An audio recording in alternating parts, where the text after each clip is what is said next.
Asyhadu an la ilaha illallah wahdahu la syarikalah lahul mulku wa lahul hamdu yuhyi wa yumit wa huwa ala kulli syai'in qadir.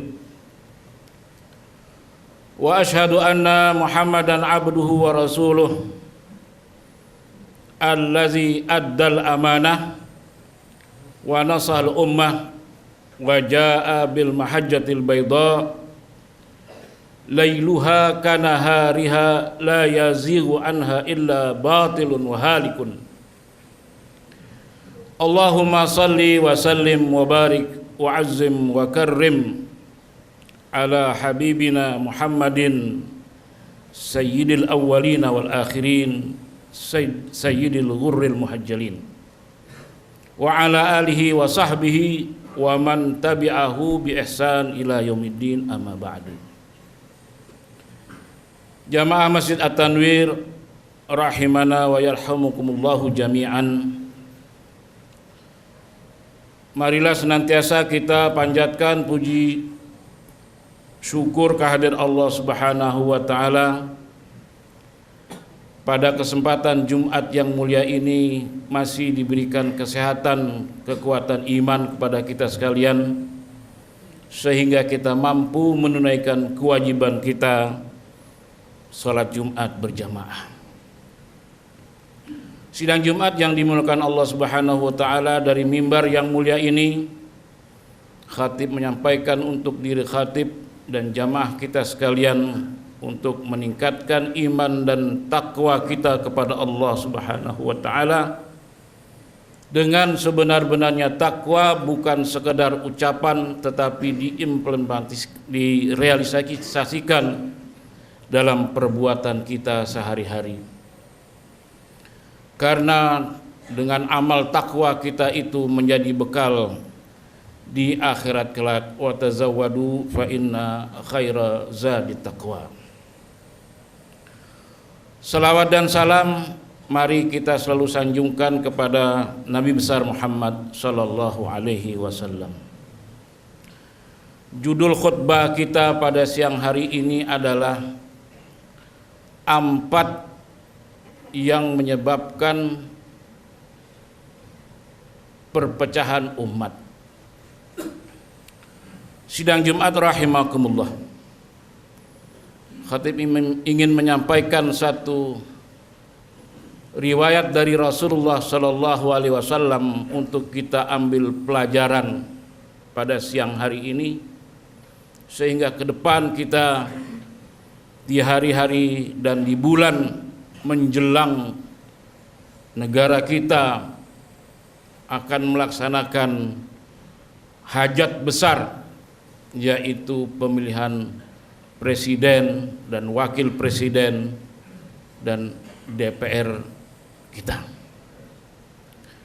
Sidang Jumat rahimakumullah, berkenaan dengan itu mari kita perhatikan 2 dari apa yang Rasulullah sallallahu alaihi wasallam sampaikan kepada kita.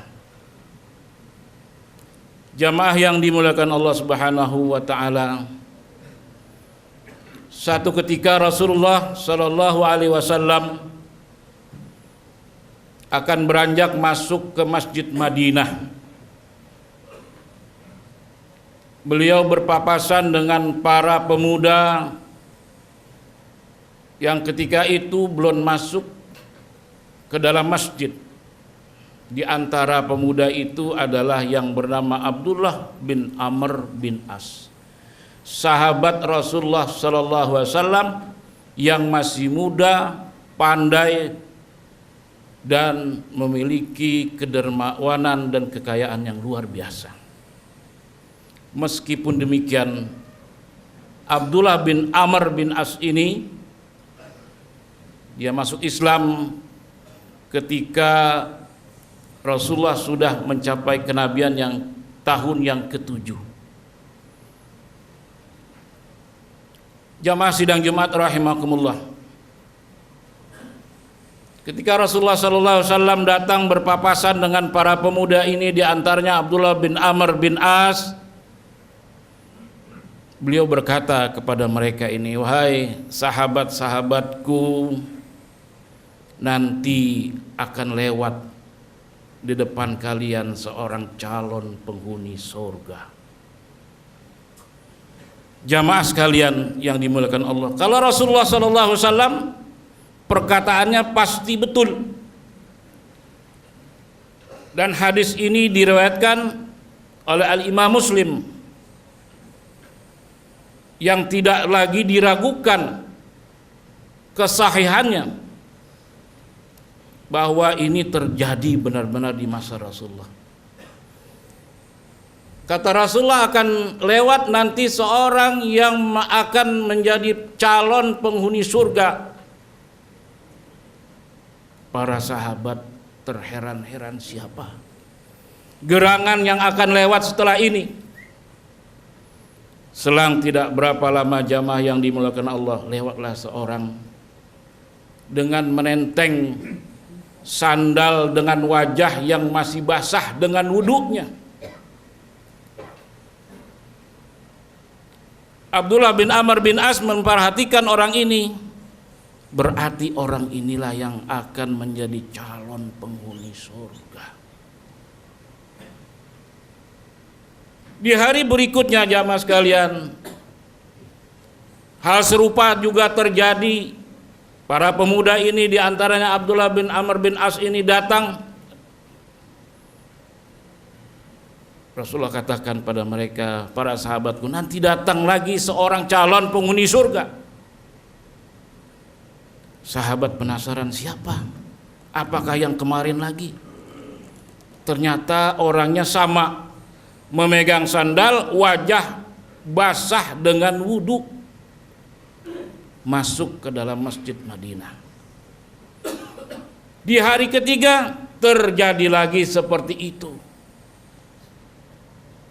Abdullah bin Amr bin As penasaran, apa yang menyebabkan orang ini menjadi calon penghuni surga. Lalu dengan berdiam-diam Abdullah ini pergi ke rumah orang yang dikatakan Rasulullah penghuni surga ini. Dia ketuk pada sore hari rumahnya, mengucapkan salam, assalamualaikum. Masuklah orang ini, dipersilakan oleh orang yang akan dijadikan calon penghuni surga ini. Berkatalah Abdullah, wahai fulan, mohon maaf. Setelah lama berbincang, waktu kemalaman, saya tidak berkeinginan untuk pulang karena di rumah kami tidak ada hubungan yang baik dengan keluarga, kondisinya tidak baik di rumah. Saya ingin menginap di rumah Anda. Karena orang ini orang baik, dipersilahkan. Silakan ya Abdullah, menginaplah di rumah kami. Sampai waktu malam hadirin sidang Jumat, Abdullah memperhatikan amal apa yang membuat orang ini masuk surga. Amal apa yang membuat orang ini menjadi calon penghuni surga? Ternyata dia biasa selesai pulang sholat isya, tidur. Menjelang malam dia bangun sholat 2 rakaat saja, dia tidur lagi. Tidak berrokaat-rokaat, beratus-ratus rokaat dia sholat sunnah. Tapi dikerjakan sholat itu dengan sewajarnya. Di malam kedua Abdullah juga memohon izin untuk menginap lagi di rumah orang ini. Diperhatikan benar-benar apa amalan yang istimewa dari seorang yang dikatakan Rasulullah ini calon penghuni surga. Di malam kedua hadirin sidang Jumat rahimakumullah, amalannya sama. Pulang sholat isya, dia selesaikan urusan rumah tangganya, kemudian dia istirahat tidur, dia sholat juga beberapa rakaat saja sewajarnya. Tidak ada yang lebih, tidak ada yang istimewa. Menjelang pagi, dengan terpaksa Abdullah bin Amr bin As ini berbincang dengan orang, wahai fulan, wahai bapak, Aku mendengar Rasulullah sallallahu alaihi wasallam mengatakan bahwa engkau adalah calon penghuni surga, jaminan dari Rasulullah sallallahu alaihi wasallam. Engkau adalah penghuni surga. Apa amalanmu yang istimewa? Jawab orang ini, hadirin, dia berpikir lama, apa amalanku? Biasa-biasa saja. Tidak ada yang istimewa, sholatku biasa saja. Lalu dia baru berpikir, oh mungkin ini. Ya Abdullah, ketahuilah, tidaklah aku bangun setiap pagi. Ketika pagi aku terbangun mengucapkan doa, kemudian aku menetapkan diriku bahwa aku sebagai seorang muslim tidak akan menyakiti muslim yang lain dengan ucapanku, dengan perbuatan hasad, dengan perbuatan suudzon, atau yang lainnya yang menyebabkan saudaraku sakit hati. Barulah, hadirin yang dimuliakan Allah, Abdullah mengingat, oh rupanya amal ini yang menyebabkan Rasulullah menyebutkan orang ini adalah calon penghuni surga. Sidang Jumat yang dimuliakan Allah Subhanahu wa taala, Madinah sebagai kota terdiri dari berbagai macam suku,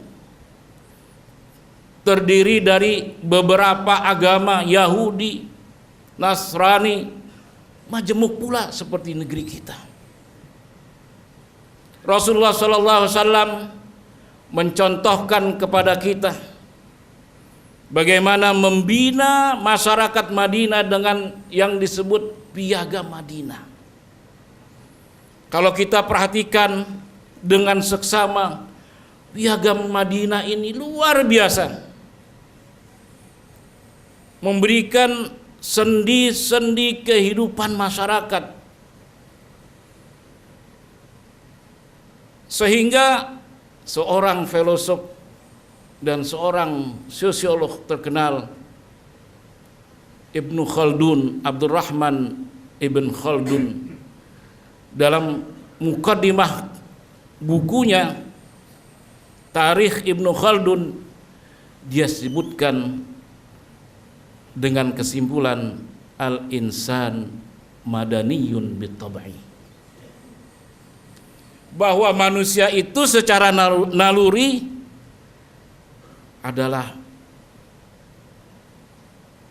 orang-orang yang bermasyarakat, yang bersosiety. Rasulullah memberikan contoh kepada kita, dan Rasulullah memberikan bagaimana tuntunan kehidupan bermasyarakat agar tercipta kerukunan, kedamaian, kesejahteraan bersama yang insya Allah akan dimiliki, sehingga Rasulullah dengan tuntunan firman-firman Allah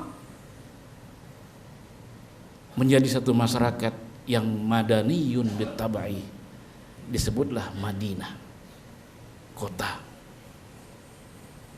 Dulunya disebut Yasrib.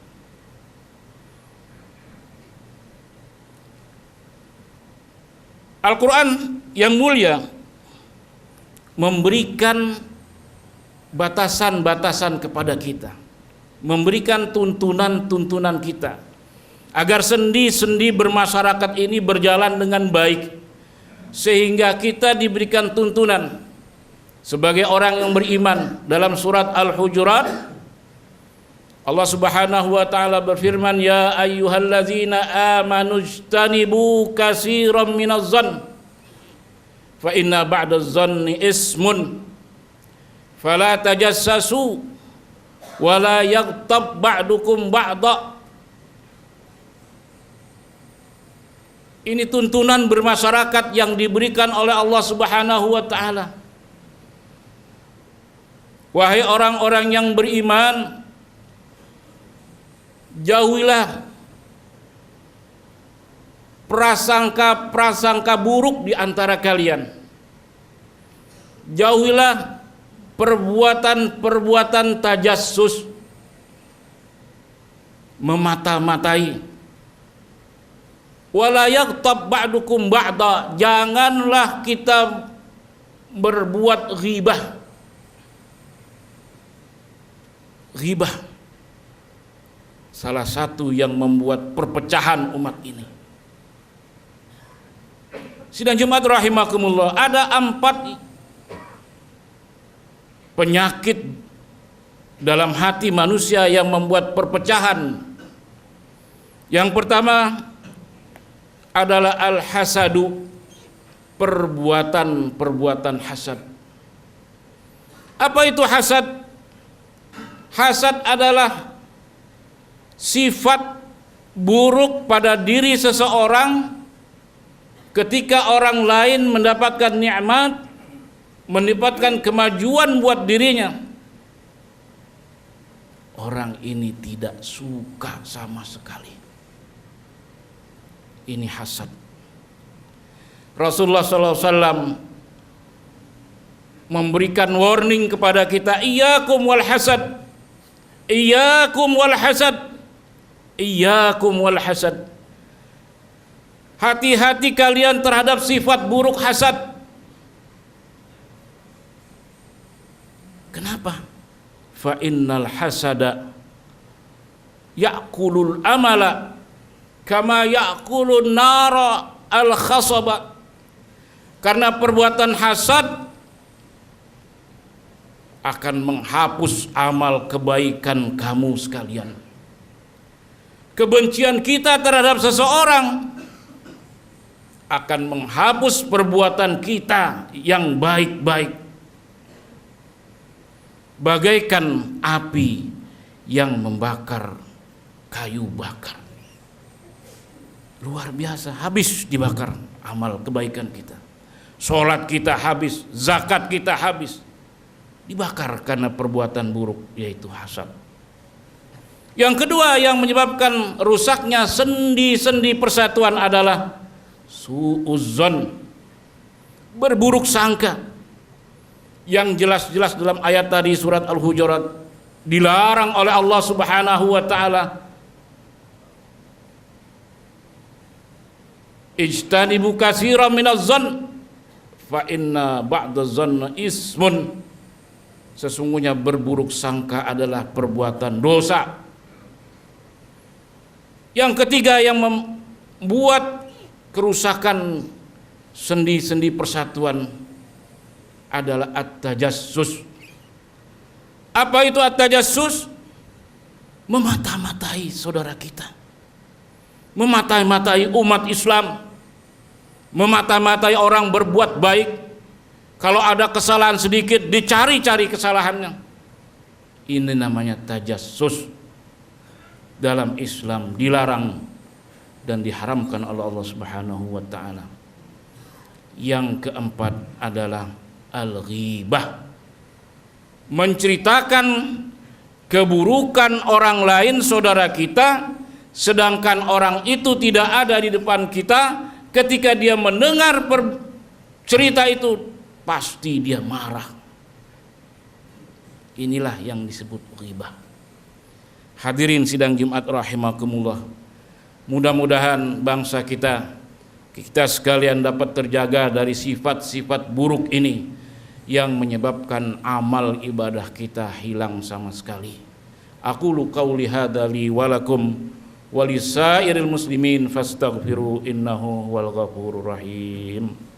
Alhamdulillah hamdan katsiran kama amar. Asyhadu an la ilaha illallah wahdahu la syarikalah iqraran bi rububiyyatihi wa irghaman liman jahada bihi wa kafar.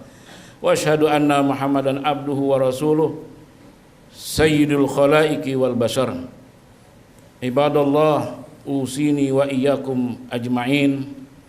Wa'lamu anna Allah shalla ala nabi qadima faqala ta'ala innallaha wa malaikatahu yusalluna 'alan nabi ya ayyuhallazina amanu sallu 'alaihi wa sallimu taslima. Jamaah sidang Jumat yang dimuliakan Allah Subhanahu wa taala, di khutbah yang kedua ini khatib kita bersama mari mengangkat kedua tangan kita. Mudah-mudahan Allah Subhanahu wa taala mengampuni segala dosa-dosa kita, mengampuni kedua orang tua kita, mengampuni para pemimpin kita, mengampuni segala kesalahan kaum muslimin dan muslimat. Marilah kita berdoa. Allahumma ighfir lil muslimina wal muslimat wal mu'minina wal mu'minat al ahya'i minhum wal amwat innaka qaribun mujibud da'wat ya qadiyal hajat. Allahumma la tusallit alaina man la yakhafuka wa la yarhamuna. Allahumma ansurna fa innaka khairun nasirin wansurna wansur ikhwanana al-mujahidina fi ayyi kulli makan min masyarikil ardi ila magharibiha.